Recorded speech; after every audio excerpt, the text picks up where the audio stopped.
Welcome, ladies and gentlemen, to Month of the Full Moon, here on Reaction and Review. Tonight, guys, I'm checking out a film from 1992. That movie is Trancers 3, Death Lives. Now, I'm going to tell you guys, when I started this month, I was looking forward to watching these Trancers movies.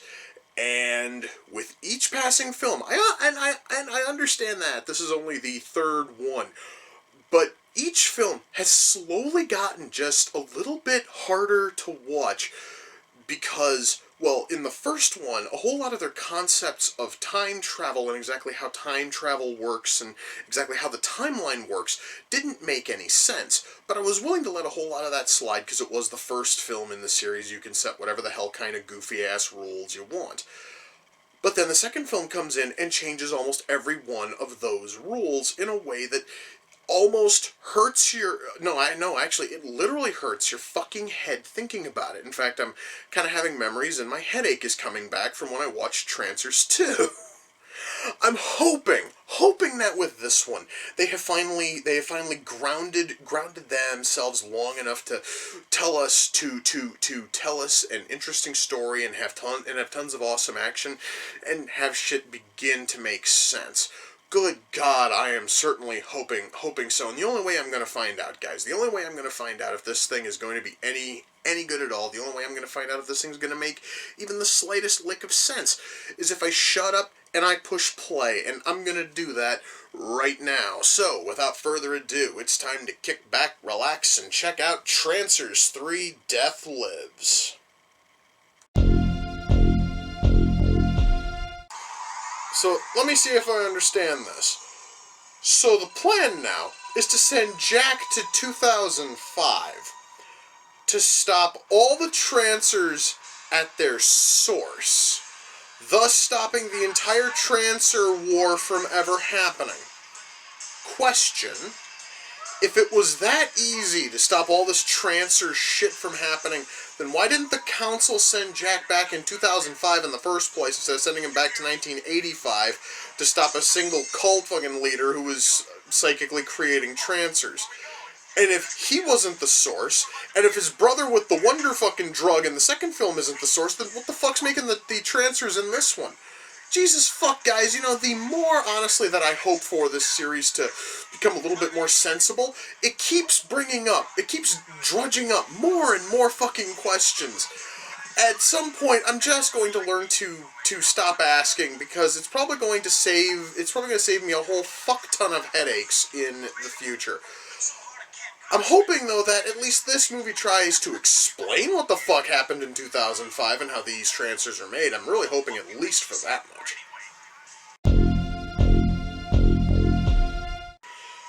Okay, guys, you know, I have seen a lot of really cool special effects in this series, specifically things like makeup effects, but this, you know, woman who's trying to willfully trance, she has these veins on her face that are just, like, pulsating, and it looks so cool. It really does look better than any other effect I've seen in this entire film.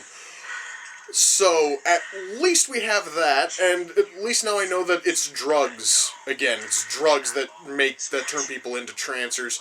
This time it's the government which is handing them out. So, apparently, Trancers were like a super soldier project gone terribly, terribly wrong. At least it's something that makes a little bit of sense. At least it makes more sense than anything that was in the previous two films. So at least that's a plus. So in 2005, apparently Los Angeles had signs on their beaches, letting everyone know exactly how much radiation was in the ocean water.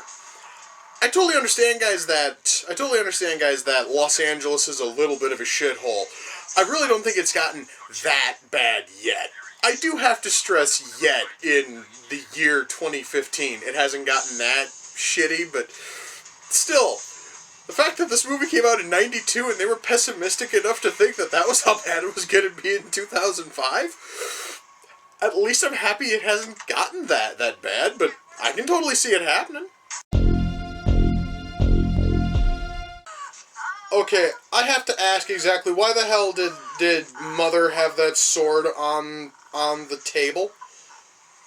It makes no sense for him to have had that sword on the table. It made no sense for him to not try to reach and get it off the table when Jack was pushed at the table.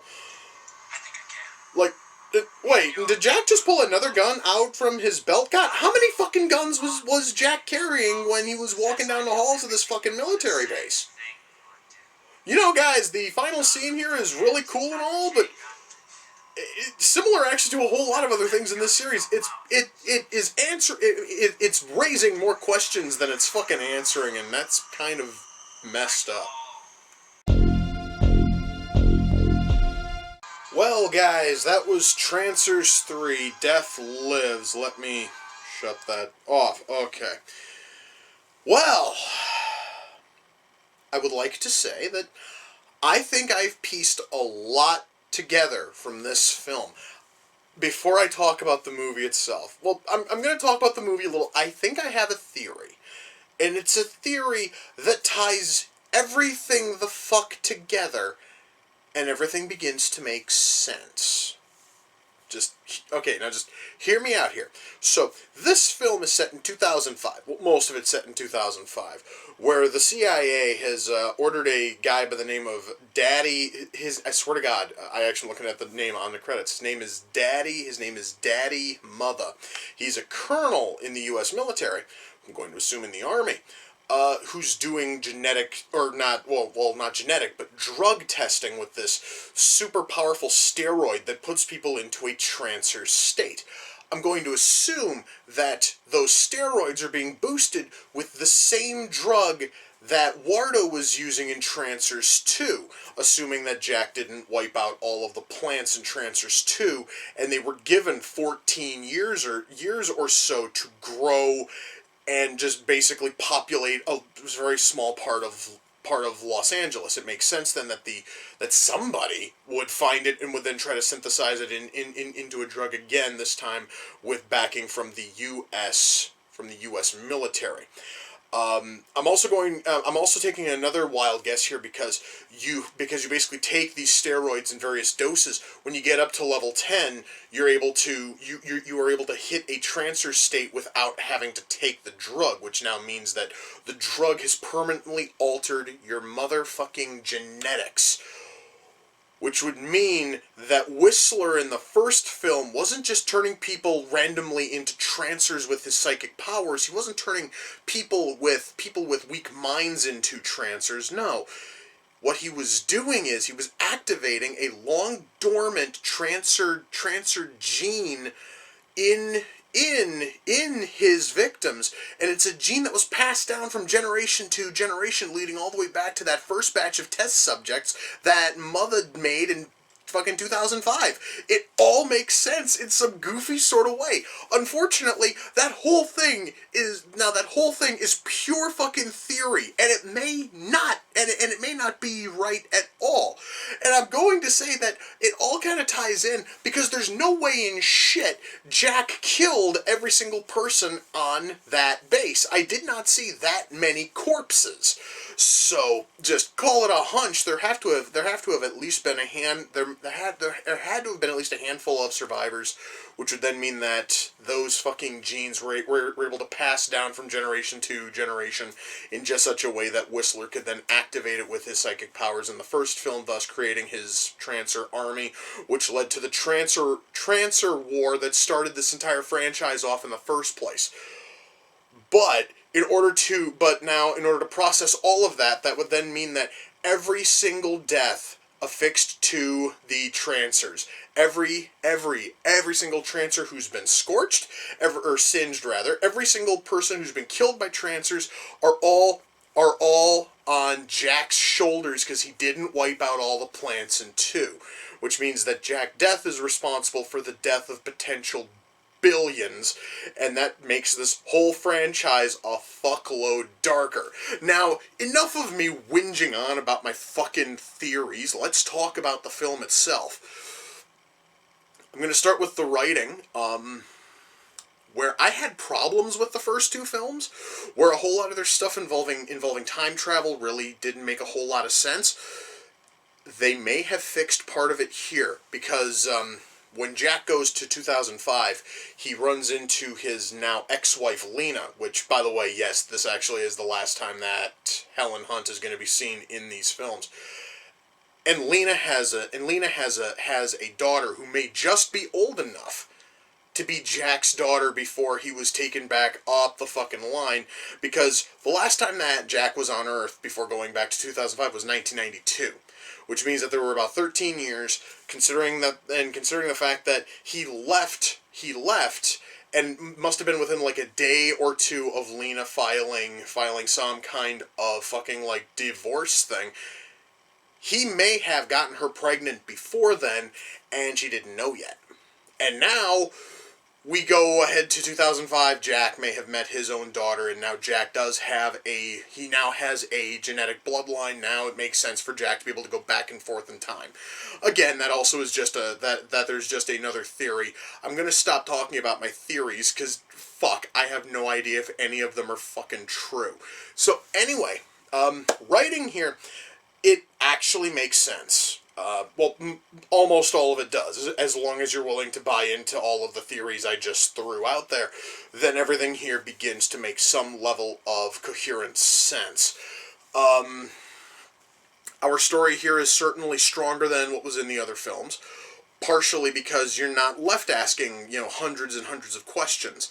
As long, honestly, as you're willing to think about it a little bit and theorize a whole bunch of shit, it all begins to make sense, at least on some level. So, at least that works. And our story here, beyond anything that could leave you scratching your fucking head and asking questions, everything else here at least is written competently. I actually kind of like how Jack is forced back to his time to be told he needs to go back to 2005 and try to stop all this Trancer shit at its source. And it obviously didn't fucking work because he basically is now turned into essentially a Trancer hunting time fucking cop at the very end of the film. Kind of a spoiler on that. Actually, it's not much of a spoiler, because that's pretty much what Jack has been over the past 3 films. So anyway, all of that is written really, really well. Our characters here, all of our new characters at least, are given at least enough depth to be interesting. I really was able to get into the writing here. Out of all 3 films, this thing probably has the strongest writing, if for no other reason than it didn't leave me asking 50,000 questions like the first 2 did. So thankfully, at least the series is finally starting to get its footing.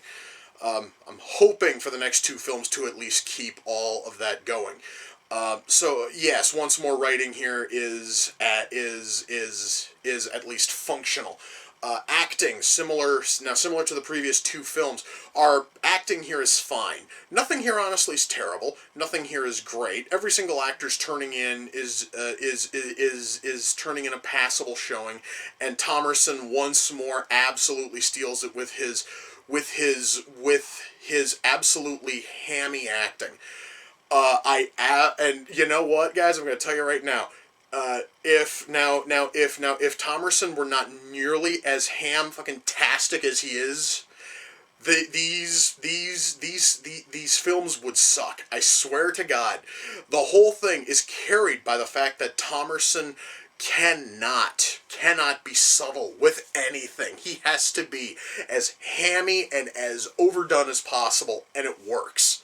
It works so well. I love the fact that he does that. And he does it in every fucking movie that he's in, I've noticed. He does it in Trancers, he did it in fucking Dollman, and it's what made those movies work.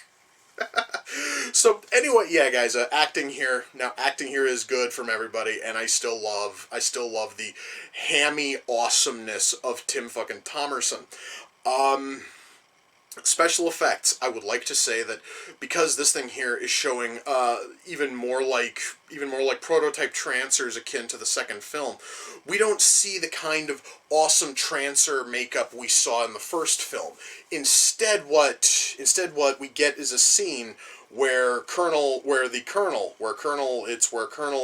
fucking Mother is trying to talk a level 10 patient to his into basically trancing at will. And when he's doing that to her, you see all these like veins on her face, and they like pulsate out, and then they go back down, they pulsate out, and it looks really, really cool. And I don't care if it's just them pumping fucking air into essentially like tubes under fucking neath a rubber friggin' appliance. It looks really cool. I really, really liked it. It looked awesome. And it was something that definitely stood out. It was something that looked amazing. And beyond that, the only other real special effects we have, there are also the makeup effects on Shark, this like fishy fucking looking like cyborg thing. I'm still not sure why the people of Earth decided to make their cyborgs look like fucking fishmen. I am not going to question it, but Shark looks fucking badass. I really do like his general look. Blood here is done really well. Our squib work here is done really well. But there really is nothing here which is going to set the world on fire in terms of special effects. I can totally tell you that much. Camera work is fine for the fucking most part. I'm gonna tell you that there actually were a couple of shots where the camera, for whatever reason, it like jitters in this really noticeable fashion, which is weird because it basically is like this really steady like tracking shot, and it'll then hold in place, and then all of a sudden, out of fucking nowhere, the camera will suddenly like shake a little bit, and it looks really weird. It looks way out of place, and it looks absolutely unfucking professional. It really does sort of take you. It does take you out of the film because that sudden shake is so fucking jarring. I do have to mention, though, that maybe happens, honest to God, maybe happens like 4 times in the entire film, but it was certainly enough for me to notice, and it was noticeable enough that I felt the urge to mention it here. Now, beyond those couple of instances of sudden fucking shakiness, everything here in terms of camera work is fine. Everything here in terms of lighting is fine. Our sound mix here is good. Our score is barely fucking noticeable, but then again, that is kind of sort of the point of a film score. A film score is supposed to set the mood, and this thing here's got a very subtle score, which is, honest to God, rarely there, and when it is there, it does certainly help to punctuate the scenes, and that really does make everything work. God, is there anything else to really, talk about? Not totally. Honestly, guys, this movie, at least so far, is probably the best in the entire Trancers series, at least so far. So, yeah, I can totally recommend this film. I can absolutely recommend Trancers 3, especially if you've seen the first 2. If you have seen the first 2, and you have a ton of questions, if you watch this thing, your brain is going to slowly start to piece everything together. And you notice that when I started putting all of my theories out there, all of them which came directly from subtle hints and subtle cues brought up in this film. This movie tries its absolute hardest to tie literally everything the fuck together. And because of that, guys, I can totally recommend this movie, but I would have to say you still have to watch the first 2 in order to get Jack's full, background, because if you don't have any of that knowledge, then you're not going to care about Jack as a character, because he really doesn't build much here past what was already built in the first 2 films. So yeah, I can totally recommend it, especially if you're going to binge fucking watch these movies. This one here is certainly the best out of the first 3. Now, Trancers 3, as well as the rest of the movies in this Trancers 5-pack, came off the Amazon wishlist. The person who sent it in is a YouTuber by the name of the Expatriate 700. Please, guys, head over to his YouTube channel. That is youtube.com/user/the Expatriate 700. Check out everything he has, dude. I thank you. I am so happy I'm finally getting to cover these. I'm also really happy that the series is finally beginning to make some level of sense. It's finally trying to justify all of the things that happened in the first 2 films. Again, all of that is based on theories that I'm piecing the fuck together from this movie. But it's still, it still made it a fun movie, and I wouldn't have had any idea if you hadn't sent it in. And for that, I thank you once more. That is youtube.com/user/theexpatriate700. Now, I mentioned Dollman earlier. I'm going to go see if I can find that somewhere, because I don't think I have my DVD of it anymore. I don't think I have that anymore. I'm going to go try to find that so I can watch even more of Thomerson's amazing, hammy, cheesy, awesome acting. Anyway, guys, with that, we come to the close of another reaction and review. Until next time, ladies and gentlemen, take care, and I will see you all in the near future. Peace.